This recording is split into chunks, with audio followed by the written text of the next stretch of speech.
The House and Committee for consideration of the New Zealand International Convention Centre Bill and further consideration of the Health and Safety Pike River Implementation Bill. Members, we move first to the New Zealand International Convention Centre Bill, and the question is that Part 1 stand part. Honourable Trevor Mallard. Mr Chairman, and it is appropriate that the Minister of Police is in the chair for this, because what we are discussing is the greatest money laundering operation in the history of New Zealand, the Sky City Casino. I have an interruption, and I just want to acknowledge that it is Tō Hanare's 20th anniversary in the Parliament today, and I remember when he was first a Member of Parliament. He was tall, he was slim, he was handsome, and he was modest. He's still tall. He's still tall.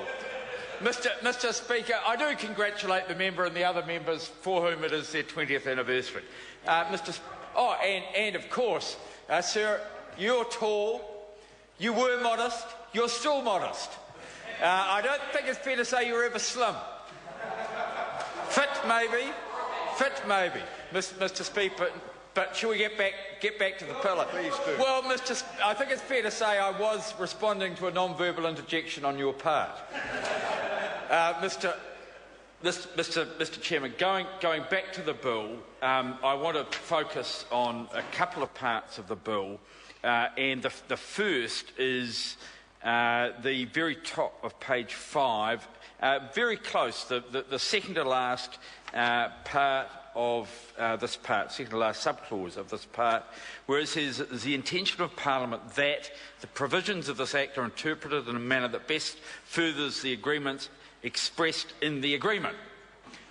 Well, Mr Speaker, what that says is that it doesn't really matter what we're passing,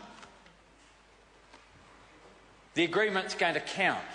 And I think that is the attitude of this government to the law of this country, and especially with regard to this bill, that just stinks. It doesn't matter what's in the bill, Mr Chairman, it's the agreement that counts. So it doesn't matter what dirty deal the government does, the Parliament can't override it because it is the agreement that counts, and that overrides the law of the land.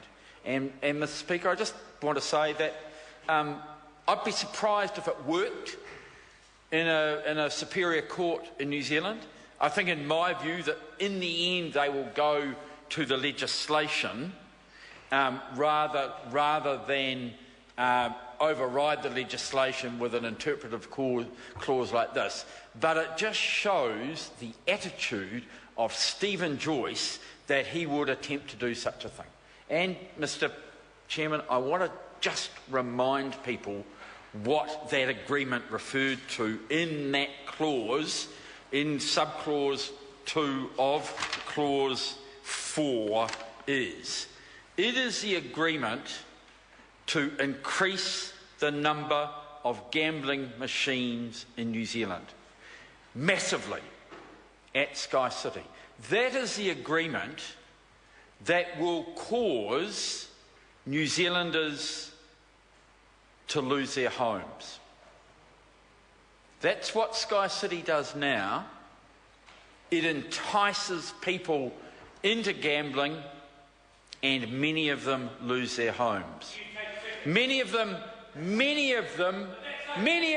lose their families. And Tō Hanare might not care about that, but a number of people also lose their lives. Mr Speaker, that member knows that many people commit suicide every year as a result of the losses that they incur at Sky City. Mr Speaker, that member knows that the gangs and the money lenders murder people who owe them money, who borrowed at Sky City. The member laughs. The member laughs. He only has to go and look at the evidence in the body in the suitcase case, that was fished out of Auckland Harbour. That young man was targeted in Sky City by moneylenders. He borrowed money from them. He got more from them than he could repay. He did not repay, Mr. Chairman. Honourable Trevor Miller. He did not repay, and they killed him, put his body in a suitcase and dumped it in Auckland Harbour. And it is the extension of that sort of behaviour that members opposite are voting for. They mightn't care. Oh, it's just another Chinese student, they say. Mr. Speaker, members on this side care, notwithstanding it doesn't matter who it is. It doesn't matter who it is. No one should end up owing tens or hundreds of thousands to corrupt money lenders and people who end up murdering as part of their enforcement activities. Mr. Speaker, and what are we doing here?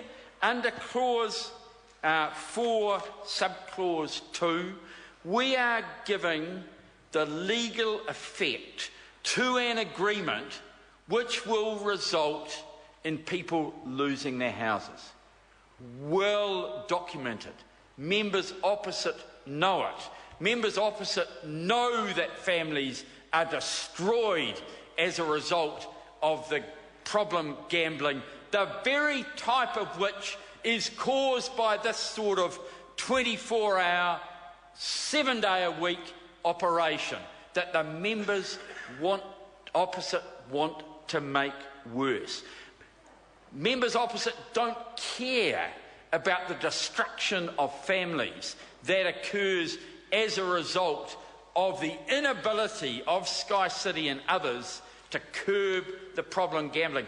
And it is the very agreement on the top of page 5 that we are giving force to that members opposite know is going to be the cause of these further problems.